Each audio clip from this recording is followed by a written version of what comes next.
There is a painful truth that many good-hearted people learn the hard way. Being kind does not automatically protect you from being used. Being loyal does not guarantee that people will be loyal back. Being forgiving does not mean people will respect the second chance you gave them. Being understanding does not mean people will understand you, and being good to people does not mean they will be good for you. This is one of the hardest lessons for a person with a soft heart to accept, because good people often move through life believing that if they treat others with sincerity, patience, and compassion, then somehow that energy will come back in the same form. They believe that if they love honestly, they will be loved honestly. If they show up, someone will show up for them. If they forgive, someone will value that forgiveness. If they sacrifice, someone will notice. If they stay silent to keep peace, someone will eventually understand their pain, but sometimes that does not happen. Sometimes your kindness becomes convenience for someone else. Sometimes your patience becomes permission. Sometimes your silence becomes a hiding place for another person's selfishness. Sometimes your loyalty becomes a tool people use to keep taking from you without ever asking how empty you have become. And the most painful part is this: people do not always use you because they hate you. Sometimes they use you because you are available, because you keep saying yes, because you explain too much, because you forgive too quickly, because you feel guilty for having needs, because you are afraid that setting a boundary will make you look selfish, cold,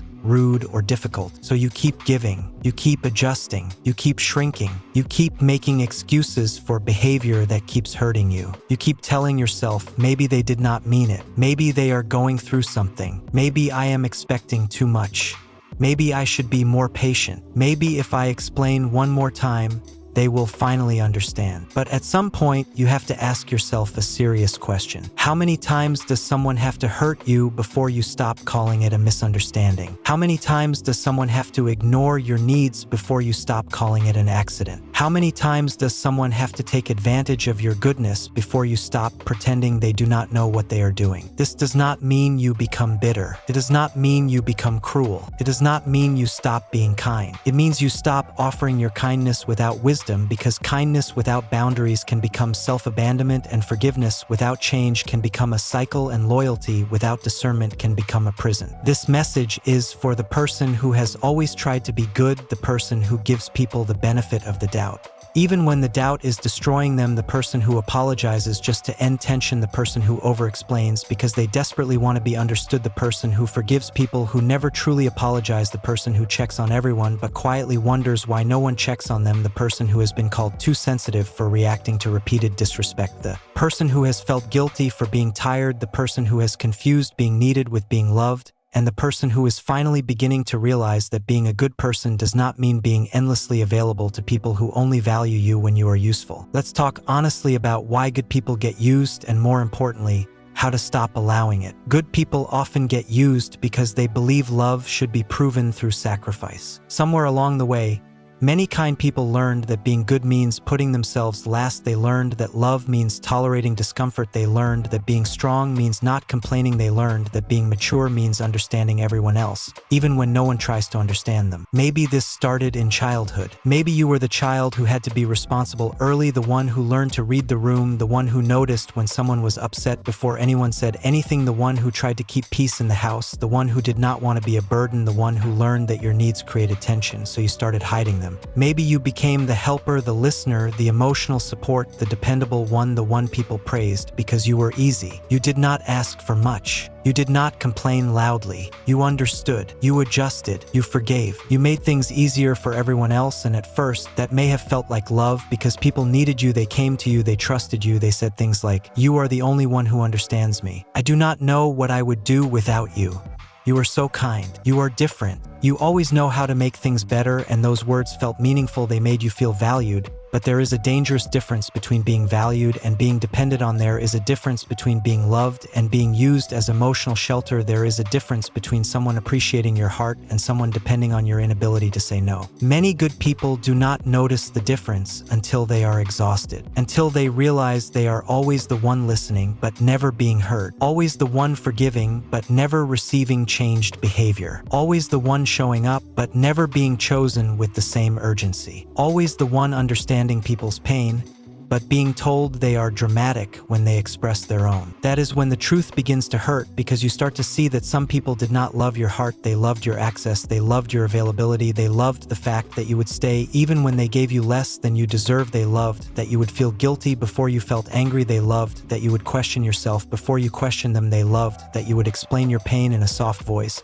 even after they caused it loudly. And once you see this, it changes something inside you. It does not make you heartless, it makes you awake. Good people also get used because they overgive. Overgiving looks noble from the outside. People may call you generous, dependable, selfless, and caring, but overgiving is not always love. Sometimes overgiving is fear. Fear of disappointing people, fear of being rejected, fear of being misunderstood, fear of conflict, fear of being seen as selfish, fear that if you stop giving, people will stop choosing you. So you give more than you have. You say yes when your body is already tired. You answer messages when your mind needs rest. You lend money when you are struggling yourself. You emotionally support people who disappear when you need support. You make time for people who never make time for you. You give thoughtful advice to people who repeatedly ignore it but keep returning to drain your energy, and each time you feel a small resentment rising inside you,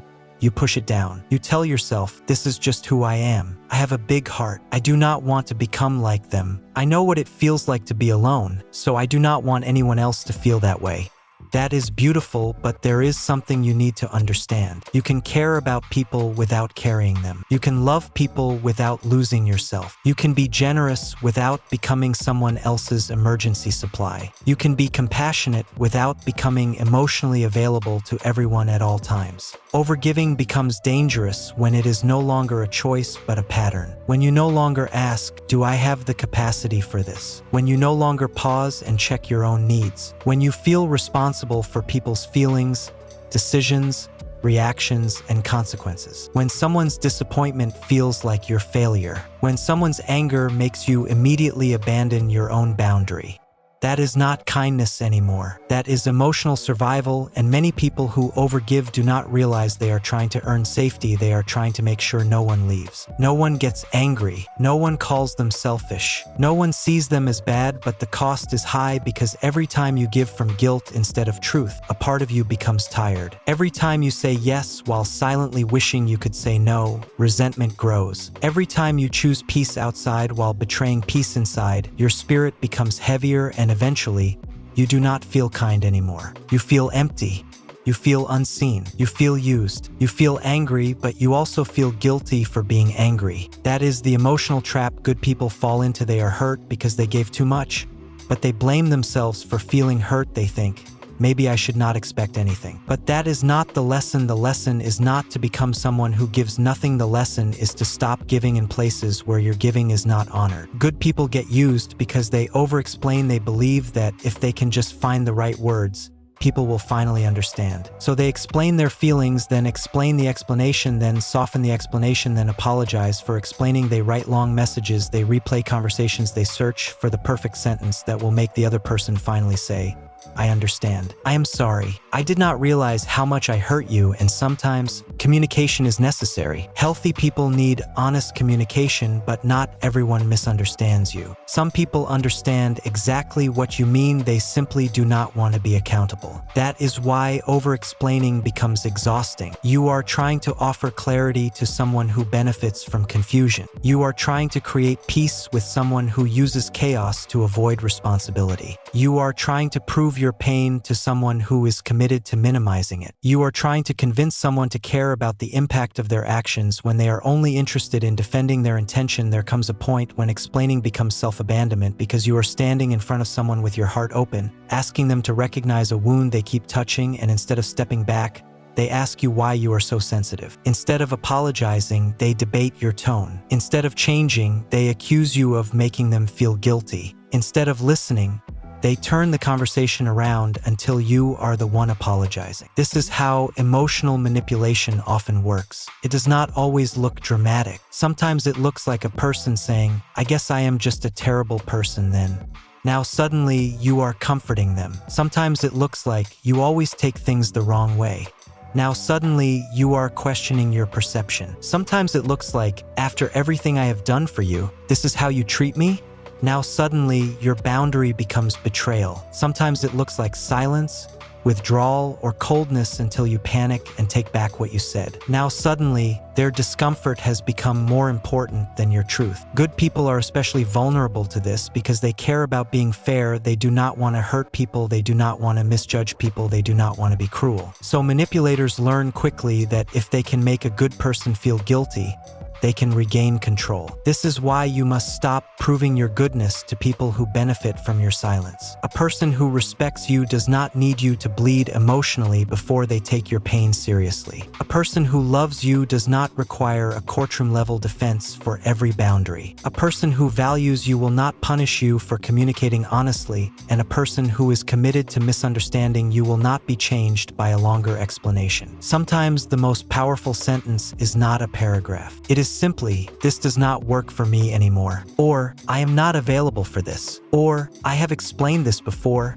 and I am not going to keep repeating myself," or "I care about you, but I will not continue this pattern." Those sentences may feel uncomfortable at first, but discomfort is not danger. Guilt is not always guidance. Sometimes guilt is just the feeling that appears when you start breaking an old pattern. Good people also get used because they overforgive. Forgiveness can be sacred, can free your heart from bitterness. It can help you stop carrying the poison of what someone did to you, but forgiveness becomes harmful when it is used to bypass reality. Forgiveness does not mean you must restore access. Forgiveness does not mean you must trust the person again immediately. Forgiveness does not mean you pretend nothing happened. Forgiveness does not mean you keep giving someone the same opportunity to hurt you in the same way. Many good people forgive too quickly because they are uncomfortable with distance. They feel uneasy. When there is tension, they do not like being angry. They do not like seeing someone upset. They do not like the idea of being the reason a relationship changes. So they accept weak apologies. They accept sorry without changed behavior. They accept excuses. They accept tears that appear only when consequences appear. They accept promises made in panic. They accept temporary kindness from people who become respectful only when they sense they might lose access. And because good people want to believe in people's potential,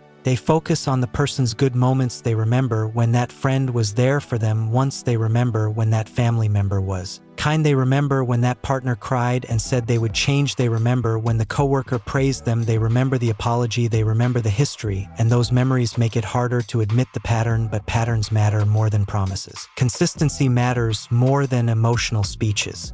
Changed behavior matters more than regret after consequences. You can appreciate someone's good qualities and still recognize that they are not safe for your heart. You can forgive someone and still move differently. You can love someone and still stop giving them the same access. You can release bitterness and still keep boundaries. The problem is that good people often confuse forgiveness with reconciliation. Forgiveness is internal. Reconciliation requires two people. Forgiveness can happen in your heart. Reconciliation requires accountability, honesty, change, and repair. If someone wants the benefits of your forgiveness without the responsibility of change, they are not seeking healing, they are seeking access, and access is not automatic. Access to your time is a privilege. Access to your emotional energy is a privilege. Access to your vulnerability is a privilege. Access to your loyalty is a privilege. When someone repeatedly mishandles that privilege, you are allowed to reduce access. That is not revenge. That is wisdom. Let's talk about one-sided friendships. A one-sided friendship can be deeply confusing because it often does not feel abusive in an obvious way. There may be laughter, there may be memories, there may be history, there may be moments when the person seems to care, but over time,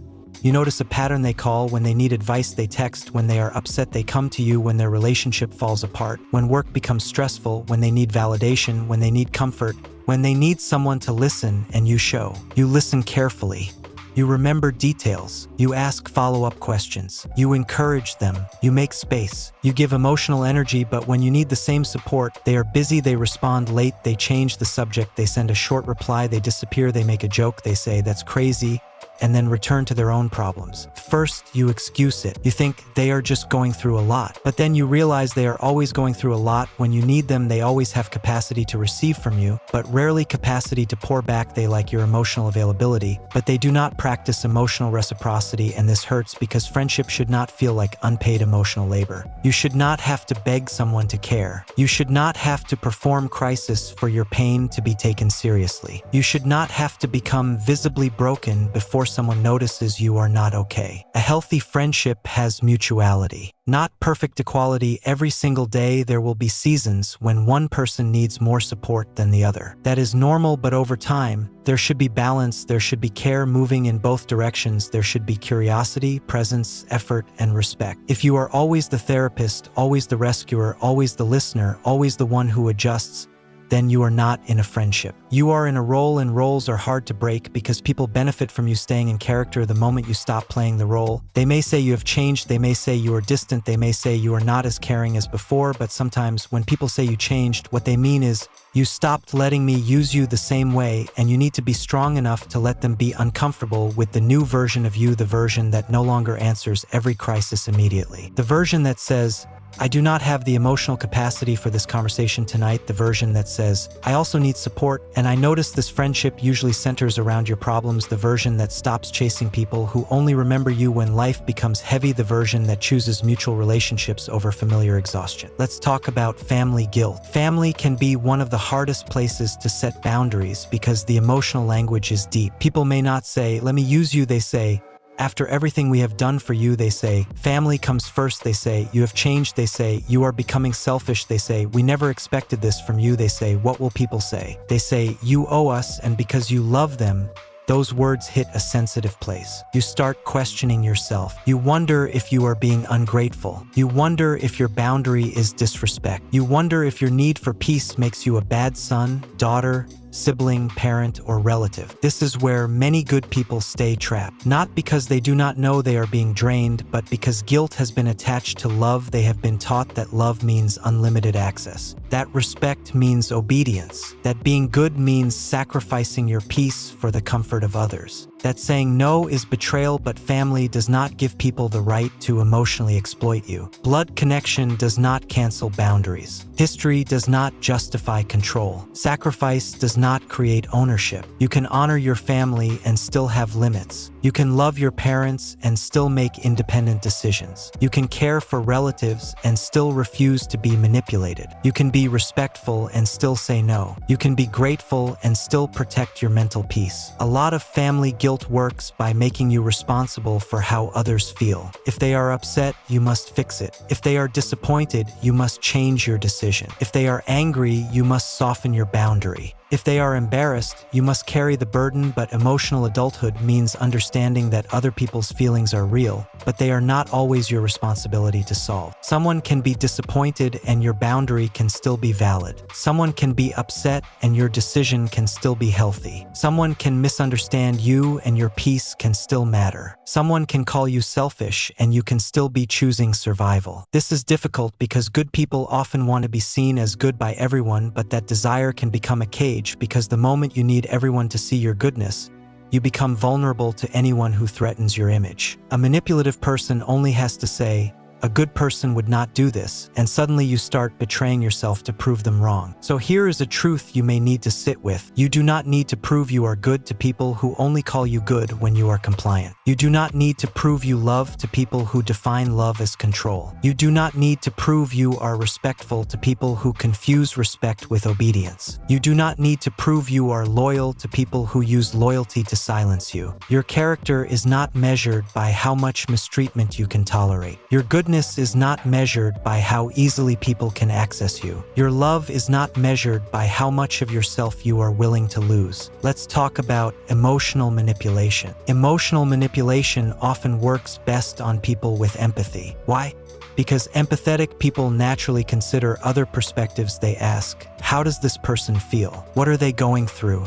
Did I hurt them? Could I have said it better? Am I being unfair? These questions are healthy when they exist in a healthy relationship, but in the hands of a manipulative person, your empathy becomes an entry point. They learn that you can be moved by guilt. They learn that you are affected by tears. They learn that if they withdraw affection, you panic. They learn that if they accuse you of being selfish, you rush to prove you are not. They learn that if they make themselves the victim, You will forget your original pain and focus on comforting them. That is why good people must learn discernment. Discernment is not suspicion. It is not assuming everyone has bad intentions. It is the ability to see patterns clearly. It is the ability to ask, does this person's behavior match their words? Do they take accountability without attacking me? Do they respect my no? Do they only treat me well when they need something? Do I feel peaceful around them, or do I feel constantly responsible for managing their emotions? Do I feel free to be honest, or do I feel afraid of their reaction? These questions matter because your body often knows the truth before your mind accepts it. You may feel anxious before seeing their name on your phone. You may rehearse what to say because you know they will twist your words. You may feel drained after every conversation. You may feel guilty when you have done nothing wrong. You may feel like you are always one sentence away from conflict. That is not peace. That is emotional pressure, and sometimes the clearest sign of manipulation is not what someone says. It is how you feel after dealing with them. Confused, small, guilty, responsible, exhausted, afraid to speak, afraid to rest, afraid to say no, afraid to be honest. Love should not consistently make you feel like you are walking through a field of hidden traps. Respect should not require you to abandon yourself. Connection should not depend on you staying silent. When someone repeatedly benefits from your confusion, step back. When someone repeatedly turns your pain into their defense, step back. When someone repeatedly makes you feel guilty for having normal needs, step back. Stepping back is not cruelty. It is clarity.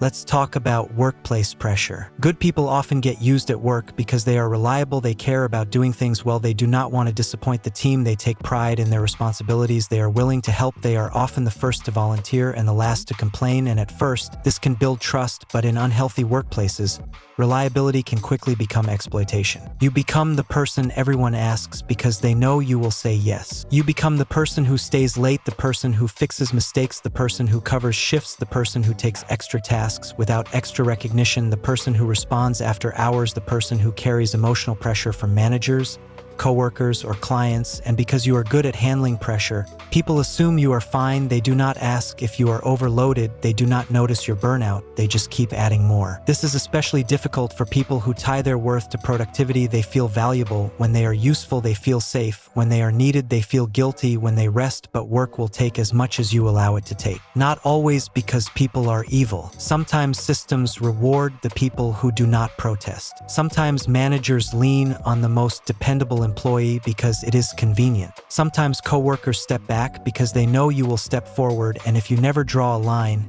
the line will not appear by itself. You have to learn to say, I do not have capacity to take this on right now.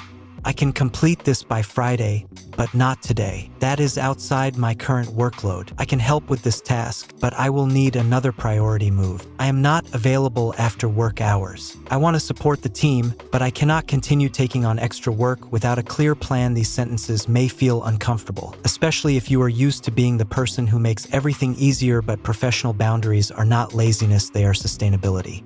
You cannot build a stable life by constantly proving you deserve rest. You do not need to burn out to prove you are committed. You do not need to be endlessly available to be valuable. You do not need to sacrifice your health so that other people can avoid planning properly. At work, as in relationships, your silence can become permission. If you keep accepting overload without communication, people may assume the arrangement is acceptable. So you must speak before resentment becomes collapse. Good people often wait until they are completely drained before they set boundaries, but boundaries work best when they are set early. Not after bitterness, not after breakdown, not after months of silent anger. Early, clearly, calmly, repeatedly, because boundaries are not just walls, they are instructions for how to remain in relationship without destroying yourself. Now let's talk about the deeper reason good people allow themselves to be used. Many good people are afraid of being seen as bad. This fear runs deep. They do not just want to do good things, they need to be recognized as good. They need others to know their intentions are pure. They feel distressed when someone misunderstands them. They feel panicked when someone accuses them of being selfish, rude, ungrateful, or uncaring. So when someone challenges their goodness, They immediately try to prove themselves. They give more, they apologize more, they explain more, they soften more, they tolerate more. But the need to be seen as good can be dangerous because some people will use it against you. They will frame your boundary as cruelty. They will frame your distance as arrogance. They will frame your honesty as disrespect. They will frame your self-respect as selfishness. And if you are not grounded in your own character, you will start negotiating with people who are committed to mislabeling your growth. You must accept that some people will misunderstand your boundaries. Some will misunderstand them accidentally. Some will misunderstand them deliberately. Some will call you selfish because they are losing access to the version of you that never said no. Some will say you changed because they benefited from your lack of boundaries. Some will act wounded because accountability feels like an attack to them. Your job is not to control their interpretation. Your job is to remain honest. You can listen. You can reflect. You can apologize when you are truly wrong, but you cannot keep sacrificing your peace to manage another person's opinion of you. There is a stage in healing where you must become willing to be misunderstood. Not because you do not care, but because you finally understand that explaining yourself to people committed to benefiting from your silence is a waste of your life. You have limited energy, limited time, limited emotional capacity, and every moment spent proving your goodness to someone who keeps exploiting it is a moment taken away from your healing, your purpose, your peace, and the people who actually love you with respect. So the shift begins here. Stop asking, how do I make them understand? Start asking, why am I trying so hard to be understood by someone who keeps hurting me? Stop asking, how do I prove I am not selfish? Start asking, why does taking care of myself feel like something I must defend? Stop asking, how do I keep them from being upset? Start asking, why is their comfort more important to me than my own truth? These questions are not easy, but they are liberating because once you stop living for the approval of people who benefit from your self-abandonment, you begin to reclaim your life. Now, how do you stop allowing people to use you? The first step is to tell you the truth without minimizing it. Good people often minimize their pain. They say, it was not that bad. They are not always like that. They have a good heart. They are just stressed. I know they care in their own way, and maybe some of that is true. Maybe they are not always bad. Maybe they do have good qualities.